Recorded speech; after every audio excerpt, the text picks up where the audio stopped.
le premier jour de l'année. Voici le premier message de l'année. Que cela soit rempli de ton esprit. Amen. Que le ciel s'ouvre. Que l'amour de Dieu se presse dans nos cœurs. Par la communion du Saint-Esprit et la grâce de notre Seigneur Jésus. Je prie. Amen. Amen. Amen. Gloire à Dieu. Amen. Le Seigneur avait mis dans mon cœur une parole pour nous par rapport à cette année. C'est une année de possibilités illimitées où nous allons vivre la possibilité illimitée. Croyez à ça, tu l'expérimenteras. Là où tu étais bloqué, finis ces histoires.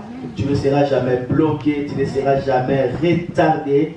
Tout ce que tu veux, cela arrivera. Car l'Éternel a parlé la possibilité illimitée. Nous allons vivre cela même dans cette église. Amen. Amen. Dieu va sauver des gens, Dieu va envoyer les gens, Dieu va bénir et beaucoup de bonnes choses vont se passer. Amen. Amen. Mais écoutez le message d'aujourd'hui. C'est sur la priorité des priorités. La priorité des priorités.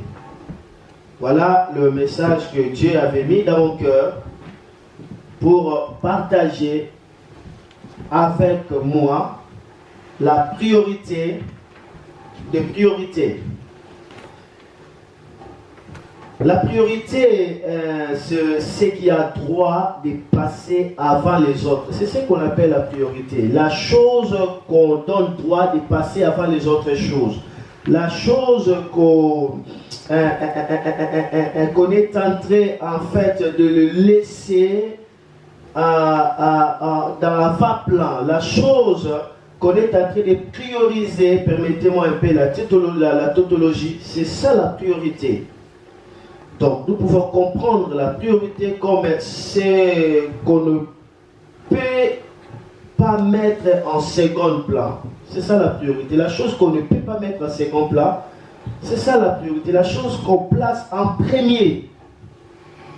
Amen. C'est ça la priorité. Donc, la priorité, c'est ce qui est ultime, obligatoire pour vivre. C'est aussi ça la priorité. La priorité, c'est aussi ce qui vous tient à cœur. C'est votre trésor pour la vie. C'est ça aussi la priorité. Là, je vous pose la question. Quelle est votre priorité? Quelle est votre priorité? Parce que la priorité détermine en fait la destinée. C'est important. La priorité détermine la destinée. Quelle est votre priorité dans la vie? Qu'est-ce qui vous tient à cœur? Qu'est-ce qui est la raison de votre vie sur la terre? Qu'est-ce qui constitue la raison de votre vie sur la terre? Lorsque vous trouvez la réponse, c'est cela votre priorité. Je peux encore vous poser la question. Quoi devrez-vous tous sacrifier pour l'obtenir?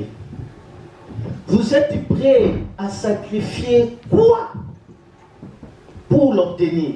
Est-ce qu'il y a quelque chose sur lequel vous êtes prêts à tout sacrifier pour seulement l'obtenir?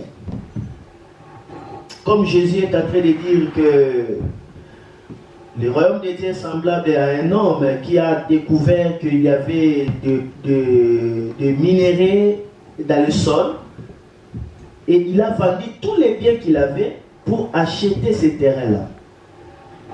Quelle est la chose sur laquelle vous êtes engagé ou vous êtes prêt à tout sacrifier pour l'obtenir?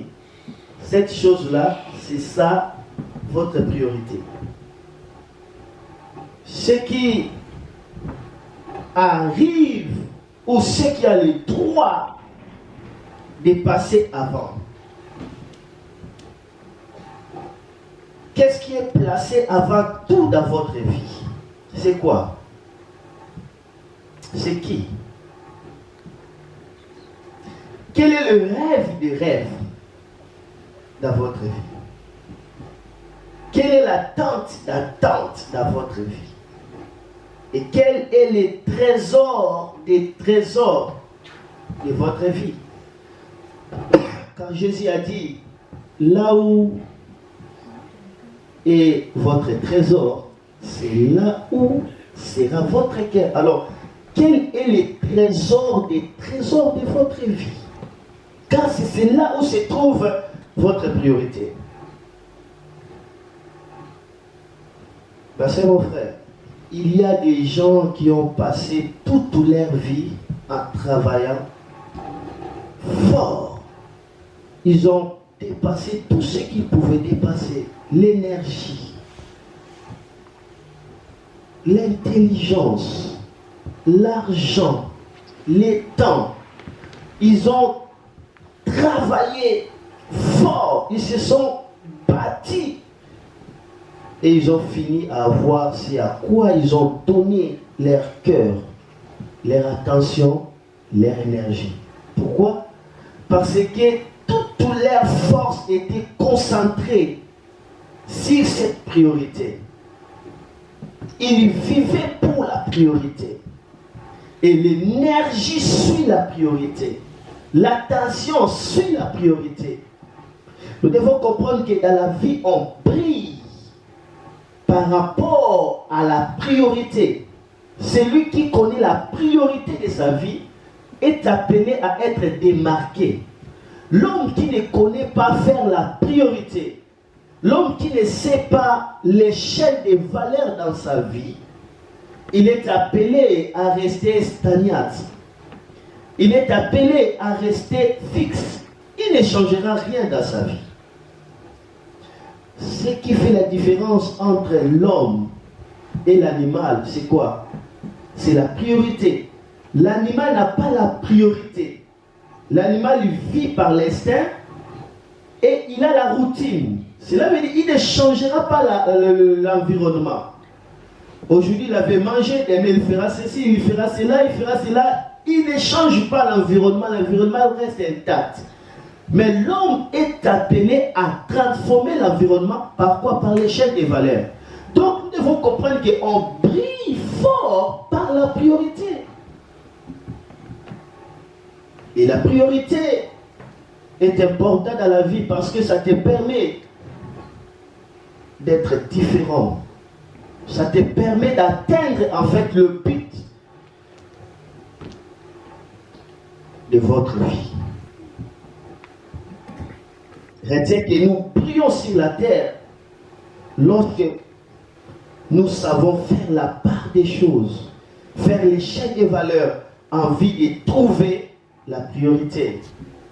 Mais ma soeur, mon frère, il faut retenir quelque chose, que le succès, l'argent, le bien, la sécurité, l'homme, la femme, les enfants, toutes ces choses sur lesquelles nous payons le prix comme étant la priorité sont bien, merveilleux pour la vie, mais ils sont appelés à ne pas demeurer pour l'éternité. Ça passera un jour. Amen. L'arbre est appelé à mourir un jour. L'homme est appelé à mourir un jour. Même s'il fait un siècle, il finira toujours à mourir. La maison de Pharaon était le grand palais. Aujourd'hui, ça ne se trouve pas. La maison de Salomon était le grand palais. Aujourd'hui, ça ne se trouve pas. Donc, nous devons à comprendre que et même le bien, et même la sécurité, l'argent, la femme, le succès, tout ce que l'homme peut dépasser l'énergie comme étant sa priorité, est appelé à ne pas rester éternellement, mais au contraire, à passer comme le vent et à disparaître comme le fumée. Vous savez comment le fumée, ça disparaît? Vous le voyez, et après un instant, il n'y a plus. Cela est disparu. C'est la raison pour laquelle le roi avait dit vanité de vanité, tout de vanité. Amen. La priorité, c'est bien. Mais quelle est la priorité maintenant, de priorité dans votre vie? Lorsque vous ne savez pas encore quelle est la priorité de priorité dans votre vie, alors vous manquez le but de votre existence sur la terre. Lorsque vous ne découvrez pas quelle est la priorité de priorité de votre vie, alors il y a un problème. Par rapport à votre raison de vivre sur la terre. Alléluia.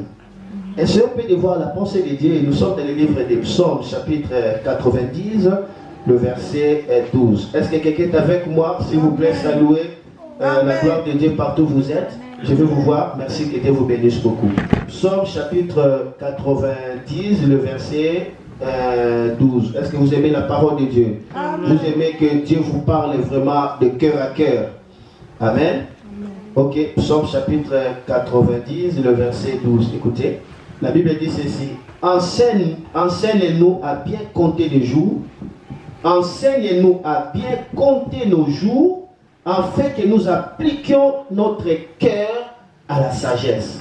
Enseigne-nous à bien compter nos jours, afin que nous appliquions notre cœur à la sagesse.